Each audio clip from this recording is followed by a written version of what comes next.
Hey, my creative friends. I'm here, Shannon from Shannon Studio, and we're here to talk creativity and creative life. And so I kind of also share sometimes my life in Sweden, since I'm living here for a couple of years. So I spend I'm spending time exploring and going out different places. Hi, Rose. And so I share a little bit about that too, because it's just a different experience, and different experiences help us creatively. So I'm in a place. Well, first off, this morning I went to 2 doctor's appointments, and I won't get real graphic, but it's interesting that in Sweden I got my person number. It's like a social security number. So I got my person number, and they immediately send me an appointment for a pre-scheduled appointment for a mammogram and a pelvic exam. Hey Trisha. And so it's already set. And I asked one of the gals when I went in if it was mandatory. Well, I asked both of the gals. The one said, well, if you don't go, they'll keep sending you notices in the mail until you do go. And then the other one didn't say no, that they weren't mandatory. She just didn't answer me. So, oh no, she said something about, she didn't answer me, but she said something about, we just want to keep track of that. So I thought that was interesting, that you don't really have a choice. It's just something that they're going to expect you to do.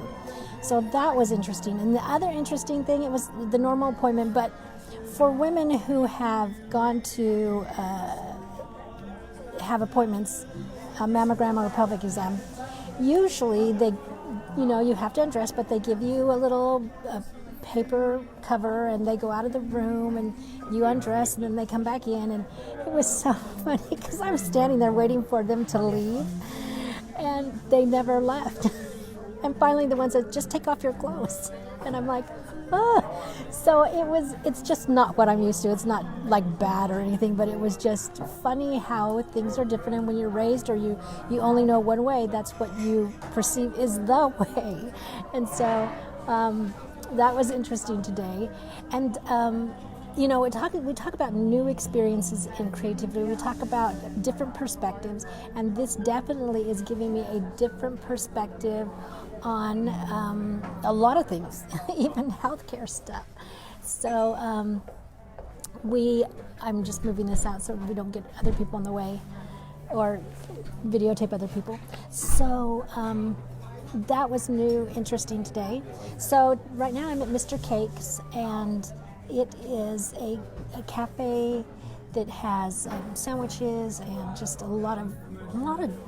I had a sandwich today, delicious, and they have also this red velvet croissant. I know the color's really weird, but red velvet croissant. It's really weird because there is. They put up this new sign. I'm going to show you. They put up this new neon sign just while I was sitting here. And you notice back there, they're making all this stuff, and you can watch and everything else. And that's really cool. And then over here, nobody's here so I can videotape this, show you. It's just a nice cafe to be in. And that one little red velvet croissant is pretty decent. It has a cream cheese filling in it too. So I've never seen a red velvet croissant before. So I think that's pretty cool. Okay, so in this cafe too, I saw a couple gals sitting here for quite a while knitting, and a nursing mom and knitting and just talking and visiting. People are just so engaged in talking to each other. It's just really fun. And the name, Mr. Cake, it's just a fun name. So the tip for today. Well, I wasn't feeling particularly creative since going to the doctor's, but I have this book, what is it called? Your Creative Brain by Shelley, Carson. And when I was reading it, there's a quiz you can take, and I really liked it. She has 7, not traits, but stages, 7 brain stages that your mind goes through, and we have one or two preferred stages. So she has a little quiz, and so I think all of us are a little bit of a sucker for a quiz.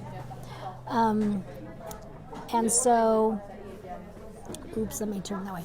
So I took the quiz. And the thing about the quiz is that she talks about, obviously, what category you're in, but she also gives exercises in order to build your creativity in the areas that you're not strongest in. And I liked that. I like that. Tricia says that is mandatory-ish. So yeah, it's mandatory-ish. The medical tests and stuff. So I did the test, and I found out I am, what is it? A divergent thinker. A connect brain set. That's it. A connect brain set, and I think divergently, where it's the idea that one idea leads to another, because you don't have the constrictions on your thinking, that you just keep going with ideas. And that can be a problem. I know how that's a problem for me, is that I have so many ideas, I don't know what to do, that sort of thing. But Alan calls me the ideal woman. And after taking this and reading about it, the ideal woman, this is called, when you are in that state and come up with ideas, ideational fluency. Ideational fluency. I didn't know ideal woman had a name. But it does. I'm going to tell Alan today when I see him. So one of the things I like about the divergent thinking is that you can come up with many possibilities to a single problem. Many answers, many possibilities, and obviously some of them aren't really workable. But the idea is that when you come up with a lot of ideas, there's going to be quality ideas in it. As opposed to coming up with one idea, it might be quality, it might not be quality. You have a greater chance when you come up with a lot of ideas. So as a parent and as a spouse, having a lot of ideas when problems come up, having the ability to have a lot of ideas when problems come up is really advantageous to relationships. And I think it's a real help to be able to do that.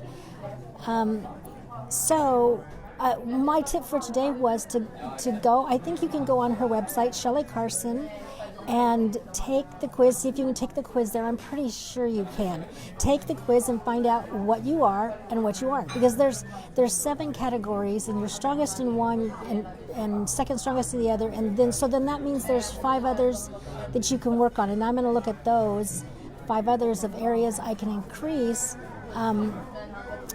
my creative abilities to be able to make them stronger. And the idea is that we're not stuck in one of these, that we can learn. And she has some exercises, and we can learn creative skills. We can learn creative skills. So my tip is to take a quiz, maybe find out what you're creatively lacking, and then be able to enhance those skills and build on those skills. And that is the tip for today. I can't, let me see, is there anything else on my notes? No, I think that's it. Headed off. Joseph got into 4 clubs after school, so I have an extra hour 4 days a week. It's kind of really nice. And he is thrilled to be in those clubs. Anyways, remember, you have a creative heartbeat, so listen for it. And I will be back tomorrow in kind of not a neon light. Okay, we'll see you. Bye-bye.